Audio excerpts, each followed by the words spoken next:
नमस्कार विद्यार्थी मित्रों, BeES union school YouTube channel में आपनु हार्दिक स्वागत है।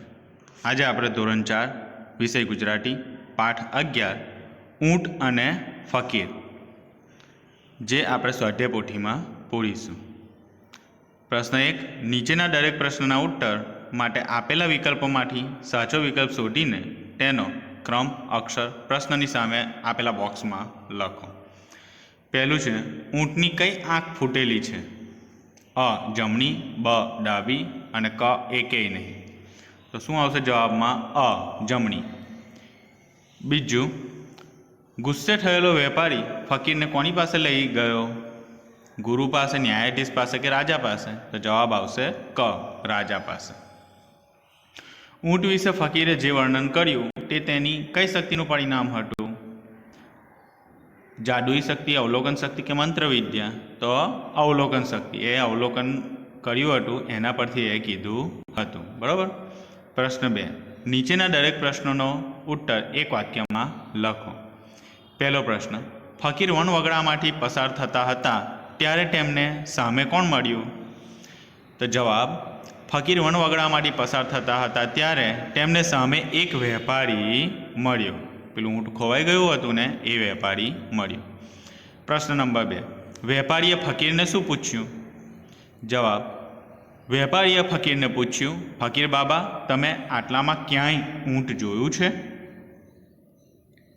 प्रश्न नंबर 3, फकीरना कहेवा प्रमाणे ऊँटनी बंने बाजुए शुं लादेलुं हतुं? तो फकीरना कहेवा प्रमाणे ऊँटनी एक बाजुए मध तथा बीजी बाजुए घऊं लादेला हता। प्रश्न नंबर 4, वेपारी गुस्से शा माटे थयो?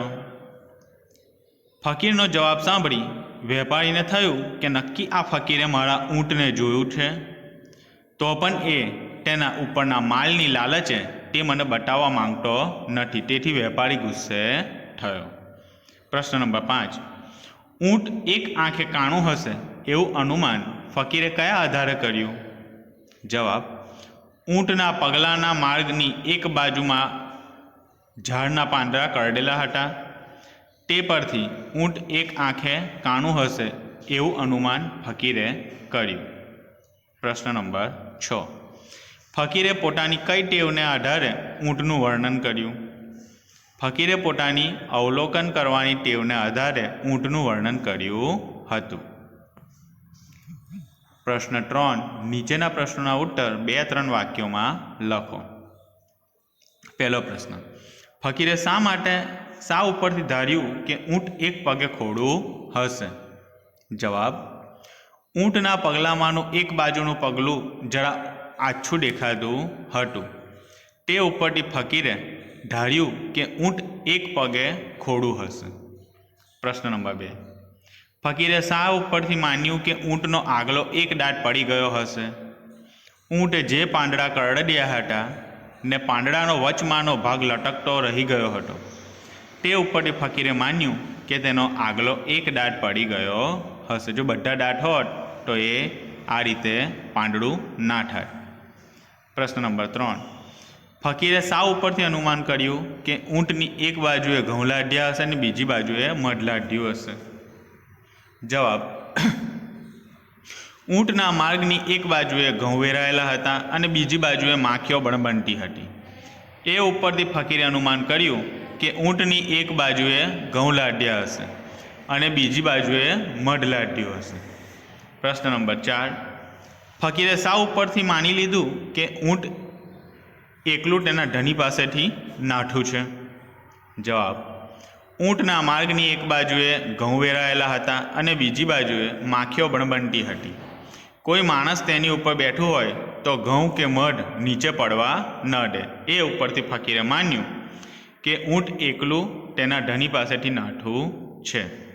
प्रश्न नंबर 5, राजाए फकीरने छोड़ी मूकवानो हुकम शा माटे कर्यो? जवाब, फकीरे करेलुं वर्णन सांभळीने राजाने खातरी थई के फकीरे खरेखर ऊँट जोयुं नथी के संताड्युं नथी। तेने ऊँट विषे जे कंई कह्युं ते तेनी अवलोकन करवानी टेवने कारणे कर्युं। आथी राजाए फकीरने छोड़ी मूकवानो हुकम कर्यो। प्रश्न नंबर 4 सविस्तर उत्तर लखो। પહેલું, ફકીરે કરેલું ઊંટનું વર્ણન. ફકીરે કરેલું ઊંટનું વર્ણન: તેની જમણી આંખ ફૂટેલી છે, તે ડાબે પગે ખોડું છે, તેનો આગલો દાંત પડી ગયો છે, તેની એક બાજુએ મઢ તથા બીજી બાજુએ ઘઉં લાદ્યા છે.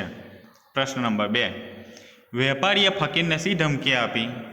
જવાબ: વેપારીએ ફકીરને કડકાઈથી કહ્યું, દાહિયા થઈ મારું ઊંટ મને આપી દો. તેના ઉપર કિંમતી ઝવેરાત પણ હતું. જો નહીં આપો તો તમને પકડીને રાજા પાસે લઈ જવા પડશે. પ્રશ્ન નંબર 3, વેપારીની ધમકીનો ફકીરે શો જવાબ આપ્યો? વેપારીની ધમકીનો ફકીરે જવાબ આપ્યો, અરે શેઠજી, હું તમને ખરું કહું છું કે મેં તમારું ઊંટ જોયું જ નથી, પછી તેના ઉપર ઝવેરાતની તો વાત જ શી. પ્રશ્ન નંબર 4, ઊંટ પર ઘઉં અને મઢ હતા એવું અનુમાન ફકીરે કયા આધારે કર્યું હશે? ઊંટના માર્ગની એક બાજુએ ઘઉં વેરાયેલા હતા અને બીજી બાજુએ માખીઓ બણબણતી હતી. તેના આધારે ફકીરે અનુમાન કર્યું હશે કે ઊંટ પર ઘઉં અને મઢ હતા. પ્રશ્ન 5, ફકીરની વાત સાંભળીને રાજાએ શું કર્યું? ફકીરની વાત સાંભળીને રાજાએ ખાતરી થઈ કે ફકીરે ખરેખર ઊંટ જોયું નથી કે સંતાડ્યું નથી. તેનું ઊંટ વિશે જે કહ્યું તે તેની અવલોકન કરવાની ટેવ ઉપરથી જ કહ્યું હતું. રાજાએ ફકીરને ઇનામ આપી છોડી મૂકવાનો હુકમ કર્યો અને તેની અવલોકન શક્તિના વખાણ કર્યા. યોગ્ય શબ્દો વડે નીચેની ખાલી જગ્યા પૂરો. પહેલી, ફકીર ખાલી જગ્યામાંથી પસાર થતા હતા. જવાબ શું આવશે? વનવાગડા. ત્યારબાદ રાજાએ ફકીરની ખાલી જગ્યા લેવડાવી, તો જવાબમાં શું આવશે? ઝડતી. ત્યારબાદ રાજાએ ખાલી જગ્યાની અવલોકન શક્તિના ખૂબ વખાણ કર્યા. જવાબ આવશે ફકીર. ફકીરે વેપારીનું ઊંટ જોયું હતું, સાચું કે ખોટું? ખોટું. રાજાએ વેપારીની અવલોકન શક્તિના વખાણ કર્યા. ખોટું. કોના વખાણ કર્યા? કોની અવલોકન શક્તિના? ફકીરની. ઊંટ એક આંખે કાણું હતું, સાચું. રાજાએ વેપારીને સખત શિક્ષા કરવાનો હુકમ કર્યો. ખોટું. હવે અ વિભાગની સામે બ વિભાગમાંથી સાચો ઉત્તર શોધીને તેનો ક્રમાંક લખો. પહેલું, વેપારી તો શું આવશે? ઊંટનો માલિક. ફકીર તો અવલોકન શક્તિ. રાજા તો ફકીરની ઝડતી લેવડાવી. ઊંટ તો ઊંટ તો એક આંખે કાણું. પ્રશ્ન 8, નીચેના વાક્યો કોણ બોલે છે તે લખો. પહેલું, તેની જમણી આંખ ફૂટેલી છે. ફકીર. તેની ઉપર કિંમતી ઝવેરાત પણ હતું. કોણ બોલે છે? વેપારી. આ ફકીરને પકડીને રાજા પાસે લઈ ચાલો. કોણ બોલે છે? વેપારી. રાજાજી, રહેમ કરીને પહેલાં મારી વાત સાંભળો. કોણ બોલે છે? ફકીર.